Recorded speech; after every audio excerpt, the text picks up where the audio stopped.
வணக்கம் நண்பர்களே. இன்னைக்கு நம்ம கூட அரசியல் களத்தில் உரையாடுறதுக்காக இணைந்திருப்பவர் ஒரு இளைஞர்.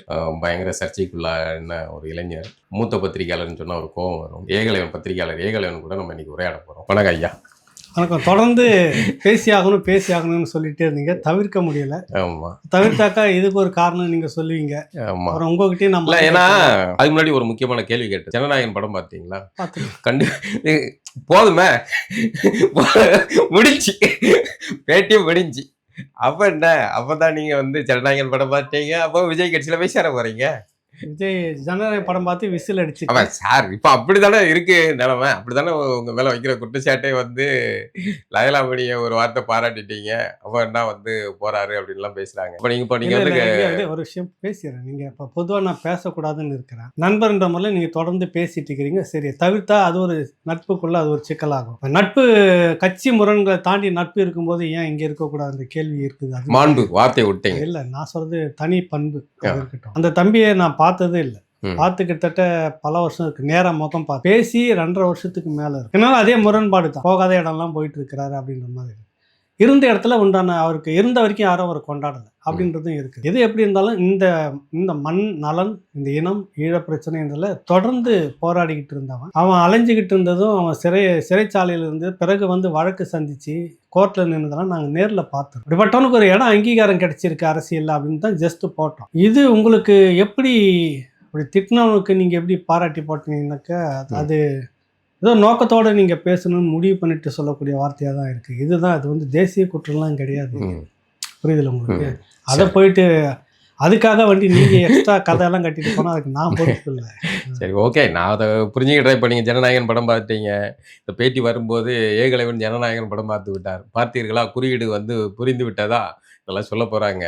சரி, நம்ம நேரடியாக பஞ்சாயத்துக்குள்ளே போயிடுவோம். ஏகலைவன் அவர்களை எனக்கு நீண்ட காலமாக பத்திரிகையாளராக குமுதத்தில் நம்ம ஒன்றா பணிபுரிஞ்சோம். குமுதத்தில் நீங்கள் எவ்வளோ வீரியமாக பணிபுரிஞ்சீங்க அப்படிங்கிறத ஒவ்வொரு குமுதம் ரிப்போர்ட்டர் இதழ் வெளியே வரும்போது குமுத அலுவலகத்துக்கு போலீஸ் பந்தோபஸ்து போட்டு நிற்பாங்க. ரைட்டு, நம்ம இன்னைக்கு ஏதோ ஒன்று பண்ணிட்டாப்ல சம்பவம் பார்த்தா பத்திரிகை எழுதி எரிச்சி கொளுத்திட்டு போவாங்க. இப்படி ஒரு பத்திரிகை துறையில் ஏற்கனவே நீங்கள் ஒரு ஸ்டாரான ஆள் தான். அதன் பிறகு காட்சி ஊடகத்துக்கு வந்தீங்க. குமுதம்.comலேயே இருந்தீங்க. அதில் மற்றவர்கள்லாம் பேசாத காலத்துலேயும் நீங்கள் குமுதம்.comல ஈழம் சார்ந்த விஷயங்களை தொடர்ந்து பதிவு பண்ணி, அதுக்கப்புறம் தந்தி டிவி, அப்படியே ஒவ்வொரு தளத்தையும் நீங்கள் அந்த சமூக கால மாற்றத்துக்கு ஏற்ற மாதிரி எல்லா தளத்தையுமே பயன்படுத்தினீங்க. தந்தி டிவியில் சீமானை வைத்து மக்கள் முன்னாள் நிகழ்ச்சி கூட இப்படி ஏற்கனவே அறியப்பட்ட ஏகலைவன் அவர்கள் நாம் தமிழர் அப்படிங்கிற ஒரு கட்சி உருவான பிறகு அந்த கட்சிக்காக தொடர்ந்து பேசக்கூடிய ஒரு நபராக எனக்கு அறியப்பட்டு, நான் கூட உங்கள்கிட்ட பல நேரம் கண்டலாக சொல்லியிருக்கேன். இப்போ நம்ம வெளிப்படையாக சொல்லலாம், என்ன சார் இப்படி ஓவராக முட்டு கொடுக்காதீங்கன்னு நான் கேட்டிருக்கேன். நீங்கள் கூட அதை மறுதளிச்சிருக்கீங்க. என்ன கூட நீங்கள் ஏன் தள்ளி நிற்கிறீங்க, விலகி நிற்கிறீங்க, நீங்கள் எங்களை தள்ளி வச்சே பேசுகிறீங்க அப்படின்னு பல நேரம் கேட்டிருக்கேன். நான் சொன்னேன், நான் இல்லை சார், நான் எப்போவுமே எனக்கு கொஞ்சம் ஒதுங்கி இருக்கிற தான் பழக்கம். இப்படி எல்லாம் இருந்த ஏகலைவன் அவர்கள் ஒரே ஒரு காணொலியில தனக்கு சரின்னு படுற ஒரு கருத்தை ஒரு ஜெர்னலிஸ்டாக, பத்திரிகையாளராக அவர் ஒரு கருத்தை பொது வெளியில வைக்கிறதுக்கு உரிமை உண்டு. அந்த புள்ளியில நான் அந்த கருத்தை ஏத்துக்கிறேன். எனக்கும் அந்த கருத்துல உடன்பாடு உண்டு. நானும் அதை கருத்தை வச்சிருக்கேன். இப்போ அந்த கருத்தை நான் வச்சதுக்கு என்ன எப்படினாலும் விமர்சிக்கலாம். ஏன்னா நான் அவர்களுக்கு முட்டு கொடுக்கவும் இல்லை, இது பண்ணவும் இல்லை. என்ன தேவையோ அந்த சமயத்துல நான் பேசியிருக்கேன். அப்ப என்ன எப்படினாலும் பேசலாம். ஆனால் ஏகலைவன் அப்படிங்கிற ஒரு முன்னத்தியர் நமக்கு நீண்ட காலமாக நமக்காக பேசிக்கிட்டு இருக்க ஒருத்தர் அவர் வைக்கிற கருத்து தவறாவே இருக்கலாம். அந்த கருத்து 100% தவறா கூட இருக்கலாம். நான் ஒரு தர்க்கத்துக்காக வைக்கிறேன். 100% தவறா கூட இருக்கலாம். ஆனால் அந்த ஏகலைவனை எதிர்கொண்ட விதம் உண்மையிலே எனக்கு தனிப்பட்ட வகையில் ரொம்ப மனசுக்கு வருத்தமா இருந்துச்சு. நான் இப்படி உழைச்ச ஒரு மனுஷனை நொடி பொழுதுல அப்படி கசக்கி போட்டாங்களே அப்படிங்கிற வருத்தம் எனக்கு இருந்தது. அப்ப இவ்வளவு தானா இது நாம் தமிழர்? நீங்க கேட்டதுல ஏகலைவனை பேசிட்டாங்க, ஏன் பேசக்கூடாது? ஏகலைவன் ஏன் பேசக்கூடாதுன்னு கேள்வி இருக்கு. இல்ல, அது சரிதான், தாராளம் பேசலாம். எப்படி பேசணுன்றது ஒன்று இருக்குது. இதுக்கெல்லாம் பதில் நான் பேசணும் அப்படின்னா அது இல்லை. ஏன்னா நான் நேற்று வரைக்கும் உங்கள் முகத்தை பார்த்து அண்ணன் தம்பியாகவும் அப்பா மகனாகவும் நிறைய பேர் அப்படி தான் உள்ள இந்த கட்சிக்குள்ளே எல்லாருமே பேசி அப்பா அண்ணன் உறவுகளாக தான் பார்த்துக்கிறேன்.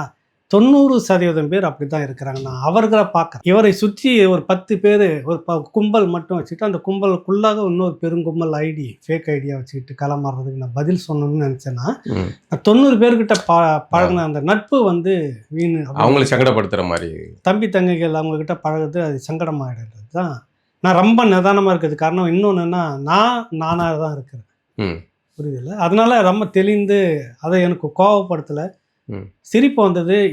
ஒரு போலின்றதை எக்ஸ்போஸ் பண்ணிட்டாங்க, அவங்களை வெளிப்படுத்திக்கிட்டாங்க அவங்கள அப்படின்னு எடுத்துக்கலாமா, இல்லை இவ்வளோ நிதானம் இருக்க வேண்டிய அவசியம் ஏன் வந்துச்சு இது அப்படின்னு எடுத்துக்கலாமா அப்படின்னு பல கேள்விகள் எனக்குள்ளார நான் சிரிப்பாக தான் யோசிப்பேன். இவ்வளோ அது இதை விட மோசமாக மிக மிக மோசமாக வையிறதுன்னு உங்கள் பாஷையில் சொல்லுவாங்களே, அப்படி கழிவு ஊற்றின கொச்சப்படுத்தின குடும்பத்தை ஏற்ற எத்தனையோ சேனல்லாம் இருக்கு. அதன் மீதெல்லாம் இவ்வளோ கோபம் வரல. நான் சொன்னது மட்டுமே வார்த்தைகளை பிடித்து இந்த வார்த்தை இப்படி சொல்லியிருக்கலாம், அந்த வார்த்தை இப்படி சொல்லியிருக்கலாம், அந்த பேசுகிற அது வந்ததுன்னா ஏன்னு எனக்கு இன்னும் புரியல. அதுதான் அங்கே ஏதோ இருக்குது, அது வந்து அவங்க கோவப்படக்கூடிய அளவுக்கு இருக்குது. அது எல்லாரையும் நான் சொல்ல மாட்டேன், சிலர் அவரை சுற்றி அவரும் சேர்ந்து தான் இல்லை. நான் அவரை வந்து இல்லை அவருக்கு தெரியாமலாம் நான் தெரிஞ்சு நடக்கிறது. நான் இப்போ கூட சொல்கிறேன் எதுவும் நீங்கள் சீமானதை ஆமாம் தெரிஞ்சு ஒரு கும்பல் கூட இருந்துகிட்டு பண்ணுது. இது எல்லாரும் அவங்க தான். அப்படி என்ன தேவை இருக்கு? ஏகலைவனை அசிங்கப்படுத்த வேண்டிய தேவை அவங்கள பார்த்து அவங்க கிட்ட கேளுப்பாங்க. எனக்கு நான் என்ன சொல்லிட்டேன், நான் அப்படி படுத்துக்கிட்டு எச்சி துப்பினா ஏமால் தான் விடுன்னு நான் நினைக்கிறேன். நான் அதாவது வெளிப்படையாக சொல்லணும்னா அது வருத்தமாக தான் இருக்கும்.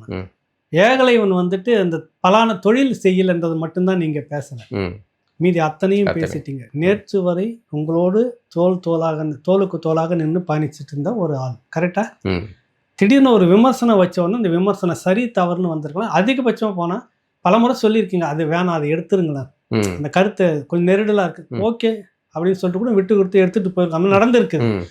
சரி நமக்குள்ளே எதுக்கு அப்படின்னு அதுக்கு வராமவே நீங்கள் இவ்வளோ தூரத்துக்கு வந்தது ஏன்னு எனக்கு தெரியல. நான் இப்போவும் சொல்கிறேன், இது விஷயமா நான் பேச மாட்டேன், ஒன்னொன்றுக்கும் பதில் கொடுத்துருக்க மாட்டேன் பாலா.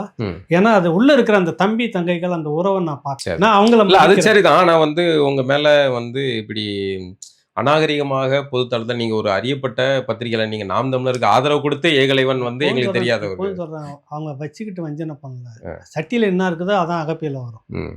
புரியல? ஆனால் உங்களுடைய மௌனம் ரொம்ப வருத்தமாக இருக்குது. இந்த அளவுக்கு இறங்கி இது பண்ணுறாங்க. நீங்கள் எனக்கு அந்த அளவுக்கு பக்குவம் வந்திருக்கு, நான் பதட்டப்படலை அப்படின்னு தான் அர்த்தம். நான் வாரி இறைக்கலை, வார்த்தைகளை நான் வீச மாட்டேன். ஏன்னா ஒரு பக்கம் அந்த உழைப்பையும் பார்க்கணும். இன்னைக்கு அரசியல் சூழல் மாறி இருக்குதா இல்லை நீங்கள் மாறி இருக்கிறீங்களான்னு தெரியல. ஏன் அதை நோக்கி இப்படி ஒரு முடிவு நோக்கி நகர்றீங்க, அது எல்லாருக்கும் வழியை கொடுக்கக்கூடியதாக இருக்குதுன்னு நம்ம பேசுகிறோம். நேற்று வரை செய்த களப்பணியை நான் பார்க்குறேன், அதுக்கு ஒரு மதிப்பு கொடுக்கணும்னு நினைக்கிறேன். எல்லாத்தையும் வாரி இறைச்சிட்ட கூடாதுன்ற நிதானம் என்கிட்ட இருக்குது. நான் இப்போவும் சொல்ல வரேன், எல்லாரையுமே மதிக்கிறேன். ஒரு கும்பல் உக்காந்துக்கிட்டு பண்ணுறதுக்கு 90% தம்பி தங்கை நான் அவங்கள பகையாக பார்க்கல, உறவாக தான் பார்க்குறேன். அதனால் இவர்களுக்காக நான் அவங்களுக்கு எல்லாருமே சேர்ந்து நான் அப்படி பண்ணணும். இப்போவும் சொல்கிறேன், அது நமக்கு உண்டான கட்சி தான், அது வளர வேண்டிய கட்சி தான், இந்த இனத்துக்கு இருக்க வேண்டிய கட்சி தான் நான் நினைக்கிறேன். புரியுதில்ல? அது இல்லைன்னு நீங்களே நீங்கள் நிரூபிச்சுக்கிட்டா நான் ஒன்றும் பண்ண முடியாது, அதுக்கு நான் பொறுப்பு இல்லையே. நீங்கள் மனசு உடைஞ்சிருக்கீங்களா? இப்படி நடந்துட்டாங்களே அப்படிங்கிற இந்த சம்பவத்தில் உங்களுக்கு மனசு காயப்பட்டது? இல்லை எனக்கு எப்படி இருந்தாலும் இவங்க செய்வாங்கன்ற எண்ணம் எனக்கு உள்ளுணர்வு இருந்துக்கிட்டே இருந்தது. பலருக்கு அது நடந்துக்கிட்டு இருந்து நான் பார்க்குறேன். விமர்சனங்களை வைக்கக்கூடாது, வச்சு அப்படி பண்ணுவாங்கன்றது எனக்கு தெரியும். நீங்கள் எதிர்பார்த்து எனக்கு உள்ளுணர்வு இருந்துக்கிட்டு தான் இருந்திருக்கு. நான் அதுக்காக ஒன்றும் பண்ணலை. இப்போ நான் பதிலுக்கு ஒன்றுக்கு நான் பேசணும்னு நினச்சிருந்தேன்னா களம் இன்னைக்கு வேறையாக இருந்திருக்கும். நீ நினைக்கிற மாதிரி அவ்வளோ லேசில் எல்லாம் அப்படி லேசுப்பட்ட ஆள் இல்லைன்னு உங்களுக்கு தெரியும். எனக்கு அது வேணான்னு நான் நினைக்கிறேன்.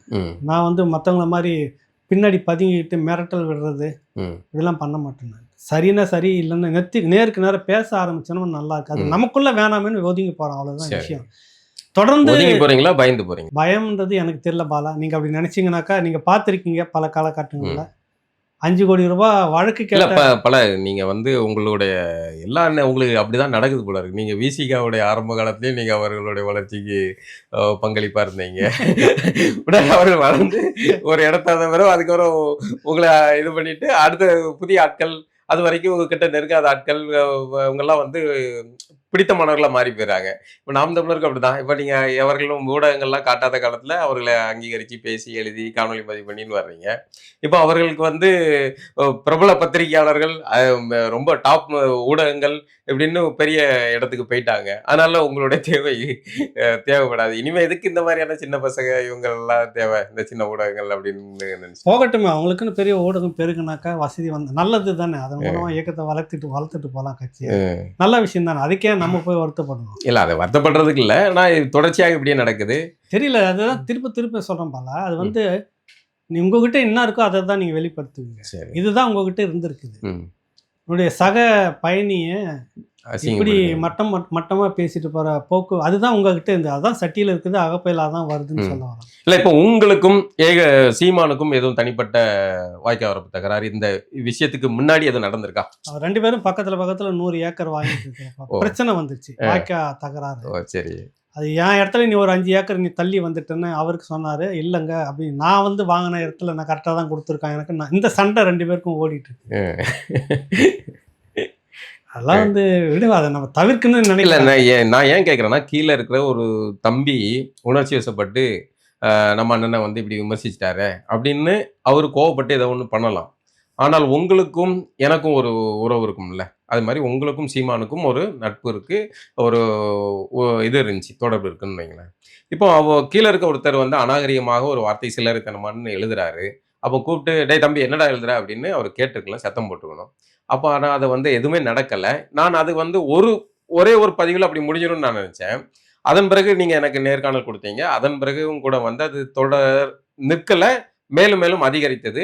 அதுலேயே நான் சொல்லி தவிர்த்துட்டு போகலாம் அப்படின்னு சொன்ன பிற்பாடு கிட்டத்தட்ட 20க்கு மேல போட்டிருக்காங்க. நான் ஆமா.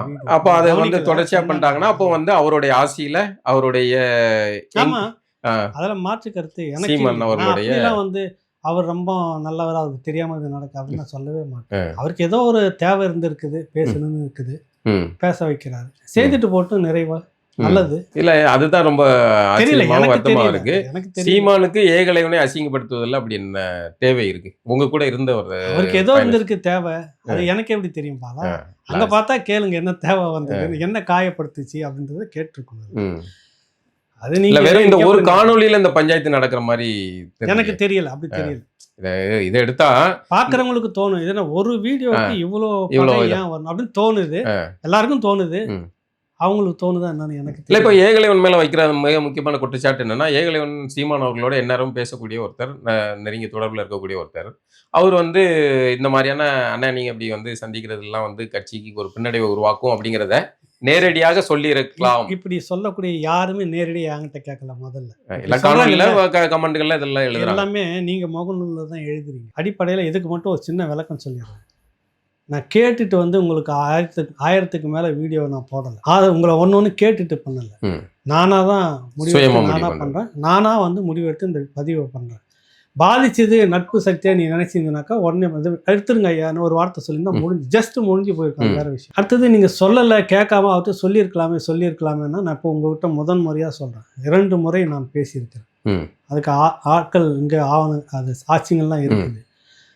உள்ள ஒரு விஷயம் நடந்துட்டு இருக்கு, உங்கள் ஒரு குமுறல் உள்ளுக்குள்ளே இருக்குது, கூப்பிட்டு பேசி எல்லாரையும் ஒரு இது பண்ணுங்க அப்படின்னு சொல்லி பேச வேண்டிய கிட்ட பேசியிருக்கிறேன். அதுக்கு பிறகும் தொடருது அப்படின்றப்ப நான் பேசித்தானே ஆகும். அதில் சம்மந்தப்பட்டவங்க நேரடியாக எல்லாரும் கூப்பிட்டு நீங்கள் பேசி பாருங்க. அது பொய்ன்னு இருந்துச்சுன்னா என்னை வந்து நீ தான் கதை கட்டணும்னு சொல்லிட்டு பேசுங்க, தப்பு இல்லையே. நான் 100% யோக்கியன்னு நான் சொல்ல வரல. எனக்கு கிடைக்கிற தகவல் தப்பாக கூட இருக்கலாம், நான் உங்க தப்பாக சொல்லியிருக்கேன். கூப்பிட்டு பேசி பார்த்துட்டு தப்பாக நீ சொல்லியிருக்கேன்னு சொல்லி ஒன்றுமே இல்லாமல் நீங்கள் ஏன் இப்படி பண்ணீங்க எனக்கு தெரியல. நான் இப்போ கூட சொல்ல வரேன், நானாக தான் இருக்கிறேன், அதுக்காக கோவப்படலை. இவ்வளவுதான். காலம் சிலதை வெளிச்சம் விட்டு காட்டுன்னு சொல்ல அது எக்ஸ்போஸ் ஆயிடுச்சு, இந்த கட்டம் முடிஞ்சிருச்சு. புரியல உனக்கு? நீங்க வந்து எக்ஸ்போஸ் ஆயிடுச்சுன்னா சீமான் வந்து அம்பலப்பட்டு போனார்னு சொல்லி தெரியல. நான் அப்போ வேற எப்படி நினைக்க சொல்லுங்க, நீங்க எப்படி சீமானுடைய குணம் இவ்வளவுதான் அப்படிங்கிறது வந்து இதுக்கு முன்னாடி பல பேர் வெளியே போயிருக்காங்க. அப்பெல்லாம் இதே ஏகலைவன் அவர்கள் வந்து அந்த சமயத்துல நான் நியாயப்படுத்தி யாருக்கும் நான் போட்டதே கிடையாது. அதே நேரத்தில் அவங்க திட்டியும் நான் போட்டதே இல்லை. நிறைய பேர் கல்யாண சுந்தரத்தை பற்றி சொல்லுவாங்க, நான் பல முறை சொல்லியிருக்கிறேன். அது ஆக்சுவலாக அன்றைக்கி வந்துட்டு EVKS இளங்கோவனுக்கு எதிரான ஒரு நேர்காணல் ஃபிக்ஸ் பண்ணி வச்சிருந்தது. புதன்கிழமை வாங்க அப்படின்னு சொல்லிட்டாரு. என்னன்னா அவர் EVKS இளங்கோவன் அவருடைய இன் கேமரா மீட்டிங்கில் வந்துட்டு இவரை பற்றி கொச்சியாக ஒன்று பேசி இந்த ராஜீவ்காந்தி விஷயத்தை வந்து நம்ம வந்து கூட்டணி கட்சின்றதுக்காக கொஞ்சம் அடக்கி வாசிச்சேன், இனிமேல் இறங்கி அடிக்கணும், ம் கடுமையாக உள்ள பேசுகிறாரு. அந்த விஷயத்துக்கு பேட்டின்னு தான் நாங்கள் ஃபிக்ஸ் பண்ணி அதுக்கு தான் போய் உட்கார்றோம். ம் அதுதான் முதல்ல நாங்கள் எடுத்தோம். ம் முடிச்சிட்ட பிற்பாடு தான் வந்து பார்த்தீங்கன்னாக்கா, இது எப்படி இருந்தாலும் நீங்கள் வெளியில் பேச போகிறீங்க, இந்த விஷயத்துக்கு பதில் சொல்லி ஆகணும், எனக்கு முடிஞ்சால் சொல்லுங்களேன்னு கேட்டேன். ம். பேசிடுறேன்னு என்கிட்ட பேசினார். அதான் நடந்தது. திட்டமிட்டு அவருக்காகலாம் ஒன்றும் நான் எடுக்கவே இல்லை. அதே நேரத்தில் வந்துட்டு பிற்பாடு அவங்கள பற்றி நான் போன இது வரைக்கும் யாருமே நான் விமர்சனம் பண்ணதே கிடையாது. அதை நான் தொட மாட்டேன். அது அவங்க வேலை. கட்சியில் இருக்கிறவங்க போட்டுக்குவாங்க. இல்ல நமக்கு அதான் அது ஒரு வேலை கட்சியில் கிடையாது. அது எனக்கு இந்த நாம் தமிழர்ல மட்டும்தான் இந்த கூத்தை வந்து நான் பார்த்துக்கிட்டு இருக்கேன். ஒரு நேத்து வரைக்கும் மூத்தவரே அண்ணனே அப்படின்னு தம்பின்னு பேசுற பாசமா இருக்க அப்படி இல்லை, தங்கைன்னு இல்லை பேசுற ஒருத்தங்க இல்லை இல்ல இல்ல இல்லை பாலா, ஒரு ஒருத்தங்க விஷயம். வெளியே போன உடனே எப்படி துரோகியா மாறுறாங்க? அது என்னன்னா, அந்த கூட இருக்குது இல்லை அந்த டீம், ம் அதனுடைய அவங்களுடைய பக்குவத்தை பொறுத்து இருக்குது. ம் எல்லாருமே அந்த மாதிரி பேசலை இல்லை, ம் புரியுது. அது கூட சுற்றி ஒரு டீம், அவங்க இன்னும் இருக்கக்கூடிய பல ஃபேக் ஐடிகள் ம் எல்லாம் எடுத்து வச்சிருக்கிறேன். சிரிப்பாக தான் இருக்குது. ம் அதுக்கு எல்லாத்தையும் நம்ம இந்த பட்டையாக்க இந்த இந்த முடியாது. வலையில சீமான் சிக்கி இருக்காரா? எனக்கு தெரியாது. அது ம். அது காலம்தான் இல்ல அதான் சீமான் பதில் கட்சியை சொல்லும். வழி நடத்துறாரா? இந்த டீம் வந்து சீமானை வந்து அதுவும் தெரியாது பாலா. நான் ஏன் அதை சொல்லணும்? அதை சொன்னா அதுக்கு ஒன்று நீங்க சொல்லுவீங்க. சரி அது காலம் எல்லாத்துக்கும் பதில் சொல்ல ஒன்று. அடுத்தது இவங்க வந்துட்டாங்க, அவங்க பேசுனாங்கிறது அவங்க பக்கம் ஒரு நியாயம் இருக்குன்னு நான் நினைக்கிறேன். அவங்களுக்கு ஏதோ கோவப்படுத்தி இருக்குது. ம் அந்த கோபத்தினுடைய வெளிப்பாடு என்ன பண்ணணும், என்னை வந்து ஏதாவது கடுமையாக அது பாதிக்கப்பட்ட உடனே அது அதுக்கான விளக்கமோ பதிலோ நேர்மையாக சொல்ல முடியாத போது வன்முறையை கையில் ஆ. எடுப்பாங்க. ம். புரியுதுல உங்களுக்கு? ஆமா. பலகீனப்படும் போது நம்மகிட்ட கருத்து இல்ல, பலகீனப்படும் போது தர்க்கம் பண்றது நம்மகிட்ட கருத்தியல் கருத்து இல்ல இல்லாத போது அப்படின்னா வன்முறையை கையில் எடுப்பாங்கன்னு ஒரு யதார்த்தம் இருக்குது. அந்த அடிப்படையில் அவங்க ஆதங்கத்தை என்னை திட்டி தீர்த்துக்கிறாங்க, அவ்வளோதான். ம் அது நான் வந்து சரியில்லைன்னு சொல்ல முடியாது. அவங்களுக்கு அதுதான் ம் தீர்வா இருக்குது. திட்டிட்டு இன்னைக்கு நிம்மதியாக படுத்து தூங்கலாம் அப்படின்ட்டு நினச்சாங்கன்னா சந்தோஷம். ம் செய்துட்டு படுத்துட்டு தூங்கிட்டு போகட்டும். ம் அதுக்காக நான் ஏன் கவலைப்படணும்? சரி நான் அறிய நான் சரியா இருந்திருக்கிறேன், அவ்வளோதான், முடிஞ்சு போச்சு. அதை எதுவும் சொல்றதுக்கு இல்லை. அதாவது பிறகுதான் வந்து இவரால தான் நான் வெளிச்சத்துக்கு வந்தேன், ம் இவரால தான் அது வந்து ம் ஆமா அது வேற, அது ஒரு முக்கியமானது. சீமானை வைத்து வயிறு பிழைக்கிறார்கள், சீமான் வச்சு ஒரு நாள் காணொளி போட்டு பேசி சரி. அப்படி பார்த்தா சம்பாதித்தவர். இன்னைக்கு 20 லட்சம் மேல தாண்டி இருக்கணும், ஏன் வரல? ம் சரி, உங்க இதெல்லாம் ஏன் வளரல? ம் நீங்க கட்சிக்குள்ளாரவே இருக்கு, உங்களுக்கு ஏன் வளரல? ம் புரியுதுல்ல உங்களுக்கு? ம் ஏதாவது ஒன்று புரியுதுன்னு இல்லை. இப்போ எனக்கு வந்து ஒன்றுக்கும் 10 லட்சம் 5 லட்சம் வந்து 1 லட்சம் பேர் வியூவர்ஸ் ரெகுலராக வராங்கன்னா கூட பரவாயில்ல. இவன் எப்பவுமே இப்படி தான் சொல்லிட்டு தாண்டி போகிறவங்க தான் இருக்காங்க. ஆமா அதான் இத்தனை வருஷத்தில் நம்ம கண்டது. ம் அது அது நான் சரி வேணாம், அதை நான் சொன்னால் நல்லா இருக்காது. ம் புரியுதில்ல? ம் நான் அவ்வளோதான், வேற ஒன்றும் இல்லை. ஆனா உங்களுடைய மன வலியை வந்து நீங்க மறைச்சிட்டு சிரிச்சிட்டு பேசிட்டு இருக்கீங்க. இதுல வந்து இன்னொரு விஷயத்த சொல்லணும். இல்லை ஒரு விஷயம், மன வலிலாம் அப்படிலாம் எனக்கு நான் நிச்சயமா சொல்ல வரேன். அப்படியே அமைதியாக நான் பாட்டுன்னு இருக்கிறேன், தெளிந்த தண்ணி இந்த போக. நடக்கிற கூத்துக்களை எல்லாம் பார்த்து அவன் ஏன் திட்டுறான்னா அவனுக்கு ஒரு பலகீனம், ம் அதால அவனுக்கு ஒரு நிம்மதி, ம் அதனால அவங்களுக்கு ஒரு இன்பம், ம் அதில் ஒரு மகிழ்ச்சி. திட்டிட்டு போகட்டும். ம் ஏன் சொல்ல பல நாள் காத்திருந்தாங்களோ? சொல்லி இருக்க கூடாது அப்படின்ற ஒரு கேள்விக்கு மட்டும் நான் சொல்லிட்டேன். சொல்லியிருக்கிறேன், பேசியிருக்கிறேன் ரெண்டு தரப்புல. ம் புரியுதில்ல? ம் சம்மந்தப்பட்டவங்ககிட்டயும் பேசியிருக்கிறேன். அதுக்கு பிறகும் தொடர்ந்து இருக்குது அப்படின்றப்ப நான் பேசுறேன். நான் ஒரு விமர்சனமா தான் வச்சேன். அதுக்கு ஒரு இல்ல அந்த விமர்சனம் கூட வைக்க கூடாதுன்னு நினைக்கிற அளவுக்கு தான் இந்த தமிழ் தேசிய மனநிலை சித்தாந்தம் இது இருக்கா? இல்ல என்னன்னா இந்த ஜனநாயக பூர்வம் அப்படி பிரிச்சு குற்றச்சாட்டு சொல்ல முடியாது. அப்படி இருக்குதுன்னா அதுக்கு நானும் நீங்களும் சேர்ந்தே கூட சொல்லக்கூடிய எல்லாருமே அதுல வந்து பொறுப்பேற்கும். ம். இந்த அளவுக்கு இது பலகீனமா இருந்திருக்குது இல்ல அப்படின்னா அடிப்படையில நம்ம நானும் வந்து ஒரு காரணம், நீங்களும் ஒரு காரணம். இல்ல அதான் ஆதரிக்கிற எல்லாருமே ஒரு காரணமா இருந்து. இல்ல அடிப்படையில நாம வந்து ஒரு பத்திரிகையாளர்கள் நமக்குன்னு சரின்னு படுற கருத்துக்களை சொல்வோம். ஆதரிக்க வேண்டிய தேவையில் ஆதரிப்போம், விமர்சிக்க வேண்டிய தேவையில் விமர்சிப்போம். இதுதான் நம்மளுடைய இயல்பு. இதை கூட ஏத்துக்க முடியாத அளவுக்கு ஒரு ரசிக மனநிலையோட இருக்கணும்னு சீமான் எதிர்பார்க்காரா? தெரியல. அது இப்ப நீங்க அப்படி பேசுறீங்க, ம் எனக்கு அதுல மாறுபட்ட கருத்து இருக்குது. ம்.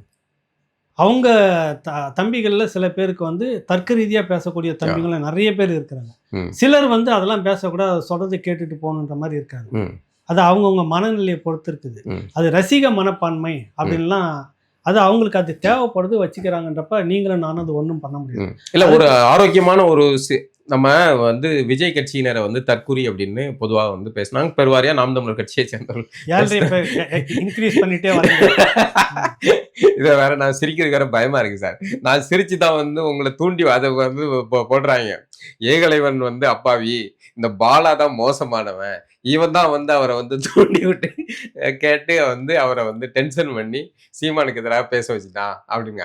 நானும் நீங்களும் அப்படி இல்லை. இயல்புல நம்ம 2 பேருமே வந்து இந்த தேர்தல்ல எப்படி ஆதரிச்சோம், எப்படி பேசணுங்கிறது 2 பேருக்குமே எல்லாருக்குமே தெரியும். பார்க்குற எல்லாருக்குமே நீங்க தெரியும். வந்து காணொளி அப்படியே இருக்கு. ஆதரிச்சு ஒன்றும் பெருசாலாம் கிழிக்கல. ஆமா. அது சரி. அது சரிதான். அது இப்ப அந்த பார்வையிலருந்து பார்த்தா, அவர்கள் பார்வையிலருந்து பார்த்தா நம்ம ஒண்ணும் பெருசா ஆதரிக்கல. பாண்டேக்களோ இல்லனா வந்து இல்ல பாண்டியன் தான் பாண்டிய அவ்வளோ மானப்பங்கமா கேள்வி கேட்டும் அந்த கோபம் அங்க வரலையே. அ. அங்க போய் கொலாவ தெரியுதுல்ல. ம். பலமுறை நடந்திருக்கு கடுமையான. இப்ப ஏதோ விமர்சனம் கடுமையா பண்ணியிருக்கிறாரு. பதில் சொல்ல முடியல ம். பாண்டியவுக்கு. அதான் உங்க அந்த அங்க மட்டும் பண்பு, மாண்பு எல்லாம் வேலை செய்யுது. உங்க கூட பயணிக்கிறவனுக்கு அது வேலை செய்யலையா? ம். கேள்வி வருது இல்ல. ம். அது ஏன் அப்படி ஒரு இது? வாயை புடுங்குறீங்க இப்ப நீங்க. இல்ல அதான் கேட்கிறேன். இப்போ மற்ற பத்திரிகையாளர் அதுவும் குறிப்பாக வந்து சீமானை அவர் மனைவி குடும்பத்தை எல்லாம் இழிவுபடுத்தி தம்ப்நெயில் வச்சு அசிங்கப்படுத்தி காணொலியில் போடுற சேனல்கள் இருக்கு. திராவிட கூட்டத்தோடைய சேனல். அவர்களிடம் இவர்கள் இவ்வளவு வெறித்தனமாக கோவப்பட்டு இது இல்லையே. ஆனா வந்து ஒரு சிறு விமர்சனம் வச்சதுக்கு உங்க மேல வருது. ஆனா மற்றவர்கள்ட்ட போய் இனிக்க போய் சிரிச்சுக்கிட்டு இருக்காங்க. அங்க மாண்பை காட்டுறாங்களே. இது என்ன மாதிரியான? தெரியல, அது அங்கதான் கேட்கணும் அவங்க கிட்ட. ஒருவேளை நீங்க அதை பச்சை தமிழரா இருக்கிறனால உங்கள்கிட்ட மாண்பை காட்ட முடியாததா இருக்கும். ஒரு திராவிட பங்காளியா இருந்தா சிறப்பா இருந்திருக்குமோ? அதுக்கு நான் பதில் சொல்ல விரும்பல. ஒரே வார்த்தை அவ்வளவுதான். இதெல்லாம் நான் கடந்து போகணும் அப்படின்னு வந்துட்டு இருக்கேன். ஒருவேளை நீங்க வந்து இந்த அளவுக்கு ஏதோ ஒண்ணு சொன்னாங்க வந்து கட்சிக்கு எதிராக நீங்க சதி செஞ்சீங்க, கட்சிக்குள்ள ஏதோ ஒரு இதை உருவாக்குனீங்க அப்படின்லாம் வந்து குற்றச்சாட்டு வைக்கிறாங்க. ஒரே வார்த்தை. நீங்க தனியா ஒரு குழுவை உருவாக்குனீங்க. அதன்படிதான் வந்து பல பேர் இப்ப கட்சியில அடுத்தடுத்து வெளியே போறாங்களா. அதுக்கு எல்லாத்துக்கும் காரணம் ஏகலைவன் தான். இந்த சங்கர் போனது, இப்ப முத்துப்பாண்டி போனது, களஞ்சியம் போனது அப்படின்னு வரிசையா இதாகிறாங்கல்ல. இந்த மாதிரியான வேலைகளை ஆன் பண்ணதுக்கு யார்? எனக்கு களஞ்சியம் முத்துப்பாண்டினா ஒரு நிகழ்ச்சிக்காக அவங்க உள்ள வந்திருந்தாங்க. அந்த நிகழ்ச்சி முடிச்ச உடனே அதோட அவங்க வேலையை அவங்க பார்க்க போவாங்க. அது சட்டையருக்காக பண்ண நிகழ்ச்சி. தேர்தலுக்கு அறிவிச்ச உடனே அவங்க வர முடியல. 2 பேருமே அந்த நிகழ்ச்சியை அப்படியே பார்த்து நிறுத்திட்டேன் நான். தம்பி ராகவும் அவர் வேற ஒரு இதுக்கு போகிறேன்னு சொல்லிட்டு போயிட்டார். முடிஞ்சிச்சு, நிறுத்திட்டாங்க. அப்புறம் அது பிற்பாடு எங்கே இருக்குது? எல்லாரும் பேசுகிற மாதிரி தான் அவங்களும் பேசுகிறாங்க. அது ஏன் அவங்களுக்கு அந்த எண்ணம் வருதுன்னே தெரியல. நான் சொல்லி உங்கள் இதுக்குள்ளே எல்லாம் பிரிஞ்சு வந்துற அளவுக்கு அவ்வளோ பலவீனமாக வச்சுருக்கீங்களா? இல்லை நான் அவ்வளோ வலுவானவனா? இதுவே தவறாக இருக்குல்ல உங்களுக்கு. ஆக என்னன்னா உங்களுக்கு ஏதோ ஒன்று பேசணும், ஏதோ ஒன்று. அதாவது நான் சொல்லிட்டேன்னு ஏகலைவனை வந்து இந்த பண்ணிட்டுக்கிறான்னு சொல்லலை நீங்கள். அவ்வளோ மற்றபடி எல்லாருமே சொல்லி உச்சகட்ட வார்த்தை. அவ்வளவும் நான் அந்த ஒரு இடம் வழியை எனக்கு இது மட்டும் பாக்கி வச்சுட்டாங்க. அது மட்டும் மிச்சம் வச்சிருக்காங்க அப்படிங்கிற. மற்றபடி அவ்வளவும் பேசிட்டு எல்லாம் உங்கள் அருகில் இருக்கக்கூடிய நபர்கள் எல்லாமே அறிவில் சிறந்தவர்கள் சொல்லக்கூடியவங்க தான். பெரியல மிக பெரிய அளவில் கல்வியில் சிறந்தவங்க சொல்கிறவங்க தான். அவங்ககிட்ட இருந்து இந்த வார்த்தைகள் தரக்குறைவான வார்த்தைகள் வருதுன்றப்ப அது எனக்கு ஒன்றும் இல்லை, அது உங்களுக்கு தான். அது இந்த சம்பவத்துக்கு பிறகு சீமான் அவர்கள் எதுவும் தொடர்புக்கு வந்தாரா? ஏன்னா ஒரு குற்றச்சாட்டு வைக்கப்படுது, சீமான் ஃபோன் பண்ணார், நீங்கள் எடுக்கல. அது முன்னாடி பாலா, அது ஏற்கனவே நான் பேசியிருந்தேன். அது முன்னாடி, அது இப்போ கிடையாது, அது பிற்பாடு கிடையாது, வராது. வந்தாலும் நான் இனி பேசுகிற மாதிரி இல்லை. அது முடிஞ்சு போன விஷயம். இனிமே வந்து உங்களுக்கும் நாம் தமிழருக்குமான எந்த உறவும் இல்லை அப்படிங்கிறது. தமிழ் தேசிய இன்னும் ஏகலைவன் அவர்கள் இந்த தமிழ் தேசிய பாதையில தான் பயணிப்பாரா அல்லது வந்து மேல எப்படி? கடந்த வாரம் தான் நான் வந்துட்டு 18ஆம் தேதி போய் டிவிக்கு சேர்ந்துட்டேன். அது முடிஞ்சிட்டா? எப்படி நாங்கள் வந்து தமிழ் தேசியத்துக்குள்ள தமிழ் தேசியம்னா ஒன்று இங்கிருந்து பேசுறது மட்டும்தான் தமிழ் தேசியம். நீங்க ஒரு அடி தள்ளி நகர்ந்து நீங்களா நின்று பேசிட்டா கூட அது ஏற்புடையது இல்லை. அப்படிதான் இருக்குது இன்னைக்கு. புரியல? ஆக இனிமே வந்து நாம் தமிழர் கட்சியில இருந்தா தான் தமிழனே ஒத்துக்கிடுவாங்களா தெரியல. இதே நெடுமாறன் அவர்கள் செய்த அந்த பிழை, வைகோ செய்த அந்த பிழை, இன்னும் இருக்கக்கூடிய உணர்வாளர்கள் செய்து தான் இன்னும் நீடிக்குதுன்னா நம்ம ஒன்றும் பண்ணுறதுக்கு இல்லை. இதிலே தான் இருப்பனா இல்லையான்றது நான் என்னை நிரூபிச்சுட்டு இருக்க முடியாது. திறந்து காமிச்சு உங்களுக்கு காலம் எல்லாத்தையும் வெளிச்சம் முடியும். யார் எங்கே இருக்க போகிறாங்க, யார் எங்கே நகர்றாங்க, யார் யாருக்கு வேலை செய்கிறாங்க, காலம் வெளிச்சம். யார் யாருக்கு வேலை செய்யறாங்கிற வார்த்தை என்ன உங்களை சொல்றீங்க. நீங்க அதுல வேற ஏதோ மறைபொருள் வச்சு சொன்ன மாதிரி அப்படிலாம் நான் நினைக்கல. நீங்க நினைச்சா அதுக்கு நான் பொறுப்பு இல்ல. நிறைய விஷயங்கள் அடுத்தடுத்து இப்படி நடக்குது, சம்பவங்கள், சந்திப்புகள் இதெல்லாம் நடக்குது. அதாங்க இப்ப நடக்கிறது எல்லாம் உங்களுக்கு இப்படியா தோன்றப்ப அதுக்கு நான் பலியாக முடியாது, நான் பொறுப்பாகவும் முடியாது. நான் என்ன நீங்க கேட்டதுக்கு சொன்னேன். காலம் வந்து வெளிச்சம் முடியும். யார் எங்க இருக்க போறோம், என்ன பண்ண போறோம். உங்களுக்கு தெரியும் அன்னைக்கு அந்த காலகட்டத்துல எவ்வளவு நெருக்கடி இருந்தது. இதே இந்த கருணாநிதி கும்பல் வந்து எப்படிலாம் தேடி கைது பண்ணிட்டு இருந்தது. நம்ம கூட இந்த மணியாசன் மகன் செந்தமிழன் எப்படி விரட்டிக்கிட்டு இருந்தாங்க. அவர் எங்கே ஓடி கீழே வந்து கால் நெருப்பில் மாட்டி தீயாச்சு.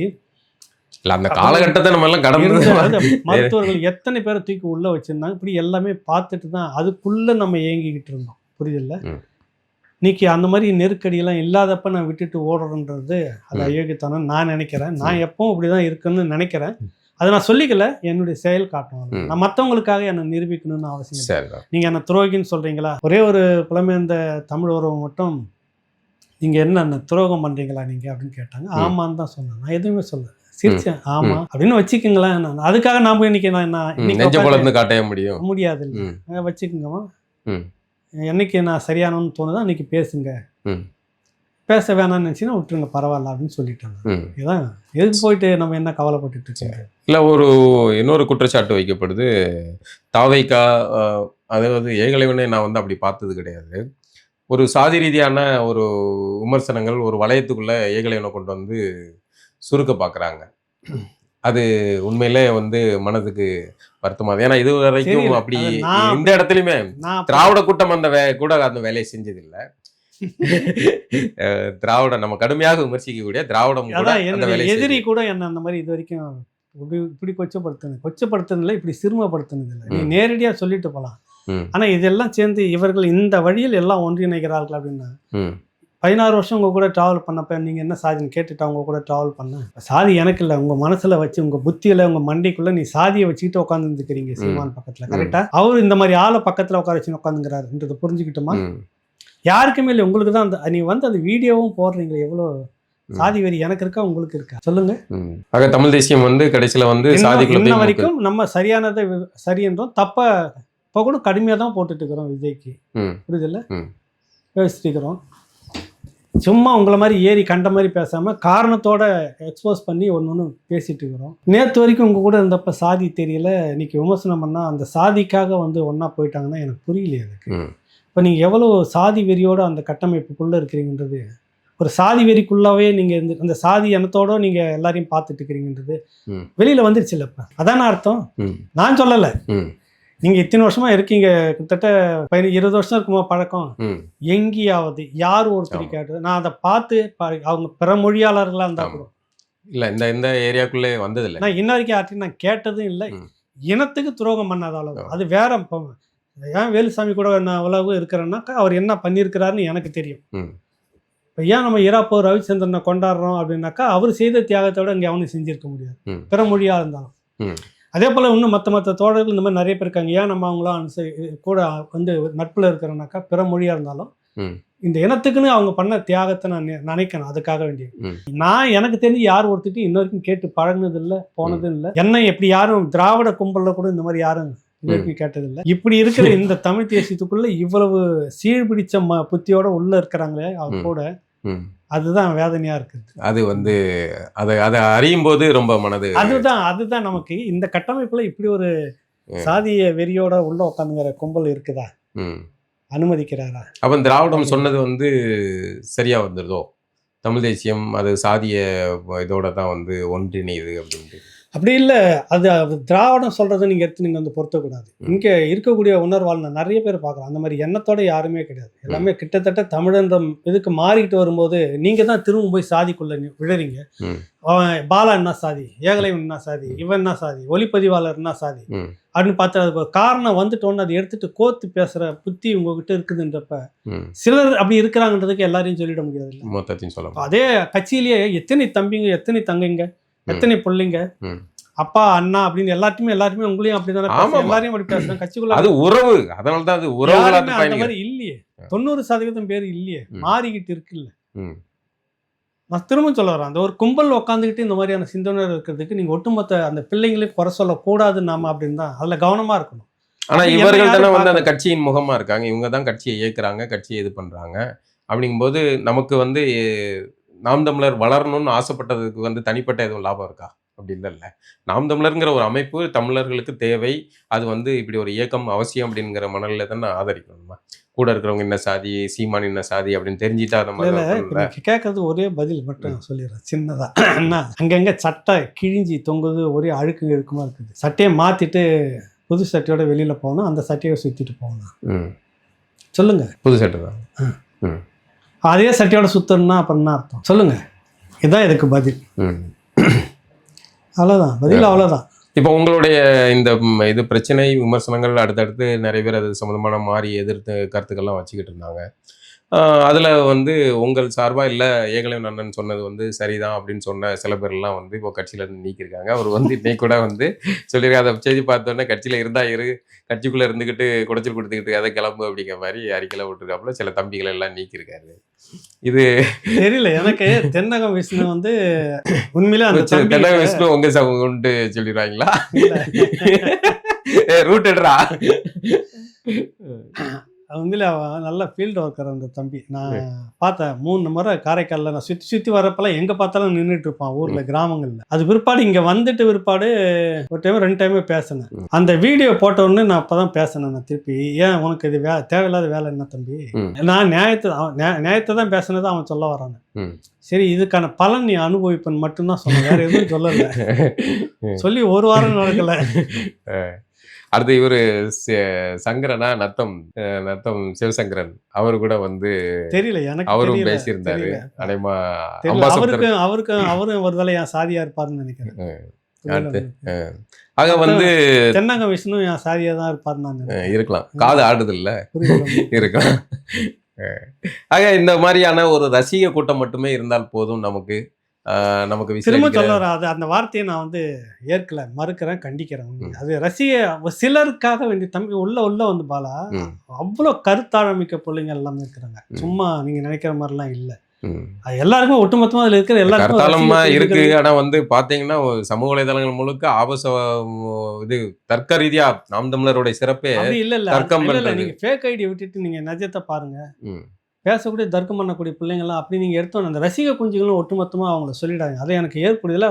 அவங்க ஒரு 15 வருஷத்துக்கு மேலே இந்த இதில் ட்ராவல் பண்ணிட்டு வராங்க, இந்த உணர்வில் இருக்கிறாங்க.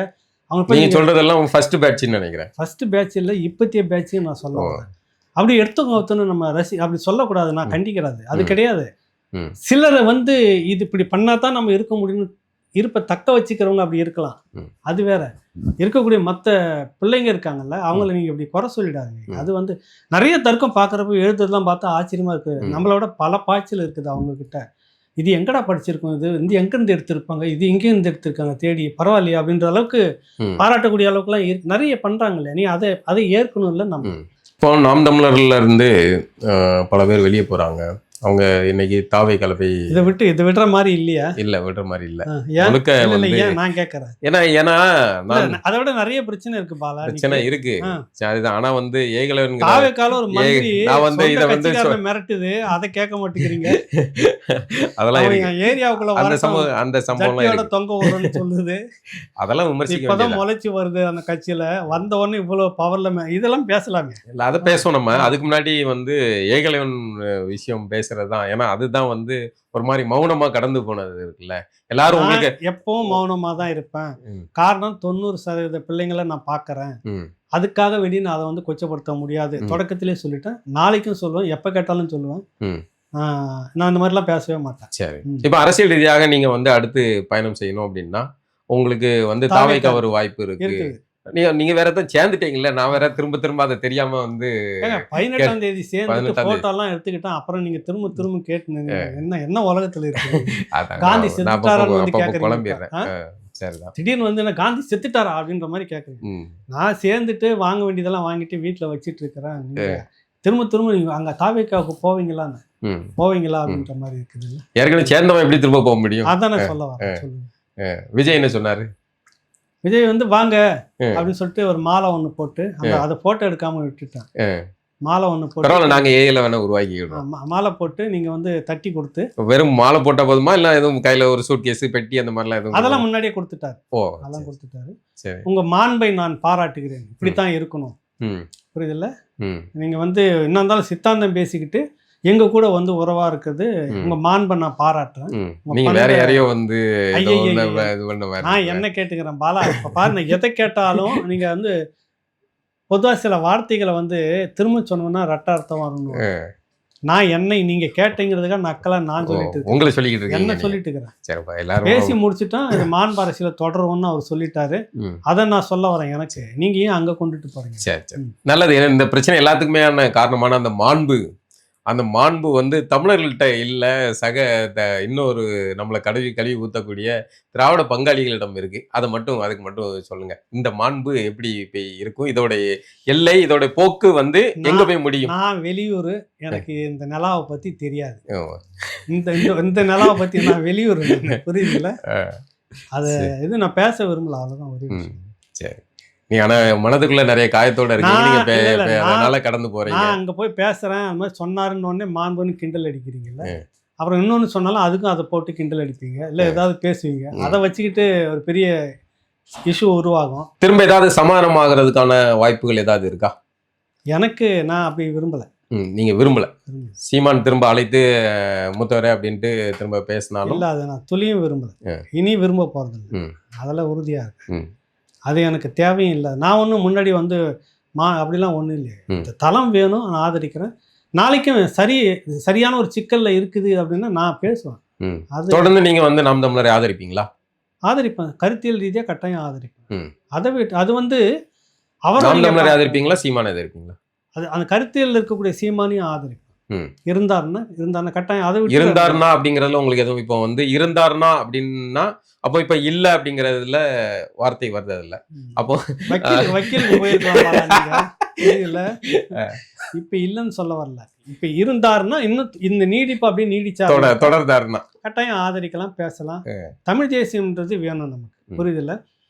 அந்த தமிழ் தேசியம் வந்துட்டு திராவிடத்துக்கு கீழே போயிடக்கூடாது, காலு கீழே போயிட்டு சேவகம் பண்ணக்கூடாதுன்றதுல நம்ம குறியா இருக்கிறோம் எல்லாருமே. அதில் அந்த லட்சக்கணக்கான தம்பிகளும் குறியா இருக்கிறாங்க. அது இருக்க பட்சத்தில் நம்ம ஆதரிச்சு தானே ஆகணும். தலைமையான வந்து மாண்புன்ட்டு போய் திராவிடத்தோட போய் ஐக்கியமாகிறது அப்படின்லாம் இருக்கு. இப்போ அம்பாசமுத்திரம் தான் இதுக்கு எல்லாத்துக்குமே பதிலாக கொடுக்க போறது அம்பாசமுத்திரம் தொகுதி தான். அதுல வந்து வேட்பாளராக எப்படி பொது வேட்பாளராக நிற்க போகிறாரா எப்படி அப்படிங்கிறத பொறுத்து தான் நம்ம வந்து இந்த விஷயங்கள் எல்லாம் வந்து புரிஞ்சுக்கணும். அப்போ அந்த அந்த மாண்புடைய மகிமையை நம்மளால உணர்ந்துக்க தெரியல. நான் அந்த அளவுக்கு உங்க அளவுக்குலாம் நான் அதை கொண்டுட்டு போக இல்லை. அது ஒரு அரசியல் களம், ஒரு இடைத்தேர்தல், சந்திக்க போறாரு, சந்திக்கிட்டோம், அவ்வளவுதான். இதுல இதுக்கு போய் நீங்க ஏன் அதெல்லாம் சேர்த்துக்கிறீங்க? வெற்றி பெறுவார்னு நினைக்கிறீங்களா? நான் சொல்ல வரது திரும்ப சொல்ல வரேன் பாலா. இருக்கக்கூடிய குறைகள் எல்லாம் கோர்த்து வச்சு பார்த்தீங்கன்னா வெற்றி பெற முடியாது அப்படின்ற எண்ணத்தோட நீங்க இருக்கிறீங்கன்னா அது கிடையாது. எதிர்பார்க்காத சம்பவம்லாம் நடக்கும். நடந்துச்சுன்னா சந்தோஷம் தானே எனக்கு. எல்லாருக்கும் இப்போ வந்து அது வேணாம்னா சொல்ல போறோம். ஏன் அது வெற்றி பெறக்கூடாது சொல்லுங்க? நான் என்ன நினைக்கிறேன் வெற்றி பெறக்கூடாதுன்னு கேட்ட தோனி அந்த மாதிரி. நான் நினைக்கிறேன் திருக்குறளார் முனுசாமி அவருக்கெல்லாம் வாய்ப்பே இல்லை. சைக்கிளில் சுற்றிங்கிற அந்த மனுஷன் கோயங்காவை ஏற்று, இப்போ கோயங்கா எவ்வளோ பெரிய அதிபர், நாட்டினுடைய முன்னணி பணக்காரரு, வாய்ப்பு இல்லை, அவ்வளோதான், முடிஞ்சு போச்சுன்னு அவங்களே தீர்ப்பு சொல்லிட்டாங்கன்னா அவன் ஹெலிகாப்டரில் கொண்டு வந்து பிட் நோட்டீஸ் கொடுத்துட்டு இருக்கிறாரு. அவருடைய பிரச்சாரன்றது எப்படி இருக்குது? இப்போ சைக்கிளில் வந்து ஆள் இல்லாமல் சுற்றிட்டு இருக்கிற ஒரு, ஆனால் என்ன ரிசல்ட் வந்துச்சு? வந்ததா இல்லையா? ஒரு தேவை அங்கே தேவைப்பட்டது. ஒரு அநீதி அப்படின்றப்ப அநீதியை நிராகரிக்கணும், நீதியை ஏற்கணும் தேவை ஏற்பட்டது, வெற்றி பெற்றாரு. அதே போல் சஞ்சய் காந்தின்னா அன்றைக்கி தான் நிழல் அமைச்சர், முதல் பிரதமர் அவர் தான், நிழல் பிரதமர் அவர் தான். ஒரு தெருவுக்கு ஒரு மந்திரி போய் பொறுப்பேற்றுக்கிட்டாங்க. ஒரு தெருவுலேயும் வந்துட்டு ஒரு மாநில கட்சி தலைவர் போய் நின்றுட்டு இருந்தார். இந்தியா முழுக்க எத்தனை மாநிலம், எவ்வளோ நிர்வாகிகள், டாப் லெவல் எல்லாம் அங்கே தான் ஒரு தொகுதியில் சுற்றுறாங்க. எதிர்த்தரப்பில் நிற்கக்கூடிய வேட்பாளர் மகம் இன்னும் எங்கேயும் போய் சேரல, யாருன்னே தெரியல. பைக்கை கொண்டு போய் நிறுத்திட்டு அது மேலே ஏறி நின்று 10-15 பேர் நின்று பேசும். அது கூட ஒரு தொகுதி 6 தொகுதி போகணும் ஒரு சட்டமன்ற நாடாளுமன்ற தேர்தல். ஒரு தொகுதியை தாண்ட முடியல அவரால். சஞ்சய் காந்தி படுதோல்வி, அந்த நபர் தான் வெற்றி பெற்றார். காலம் எல்லாத்தையும் புரட்டி போடும். அந்த வெற்றி வரட்டும் அம்பாசமுத்திரத்தில், நல்லது நினைப்போம். எதுல என்ன இருக்குது? ஸோ நல்லது. அந்த வெற்றி வந்து எப்படி வரணும்? ஒருவேளை திராவிடத்துடைய தயவுல ஆதரவுல அது நீங்க ஏன் நினைக்கிறீங்க பாலா? நீங்க ஏன் அது திராவிடத்துடைய தயவுன்னு நினைக்கிறீங்க? மக்கள் அதிருப்தி வந்து இது வேணாம் கூடாது, இவர் தான் வேணும் அப்படின்னு முடிவு பண்ணிட்டு போறதா இருக்கலாமே. திராவிடம் சொல்லி தான் ஜெயிக்கணும்னா ஏற்கனவே ஜெயிச்சிருக்கணுமே. திமுக திராவிடம் சொல்லி ஸ்டாலின் தான்னாக்கா அவர் தொகுதியில் அவர் ஜெயிச்சிருக்கணுங்க. மக்கள் வந்து இவங்க சொன்னா நம்ம ஓட்டு போட்டுருவோம், இவங்க சொன்னா இவங்களுக்கு விட்டு அப்படிலாம் கிடையவே கிடையாது. வேணான்னு முடிவு பண்ணா நிராகரிப்பாங்க கட்டாயம். அது நடந்து பார்த்துட்டோம். நம்ம வேணும்னாக்கா நீங்க யார் சொன்னாலும் தடுக்க முடியாது. அந்த மாற்றம் அங்கே வந்துட்டோம் அம்பாசமுத்திரத்தில். நல்லது தானே. திராவிடம் ஆதரிக்கிறதால அவர் வெற்றி பெறுவான்னு அப்படி எனக்கு தோணலை. அப்படி கிடையாது. மக்கள் விரும்புறாங்க, அந்த விருப்பம் வந்துச்சுன்னா சந்தோஷம் நான் சொல்ல வரேன். ரொம்ப நன்றி ஐயா. நன்றி, வணக்கம்.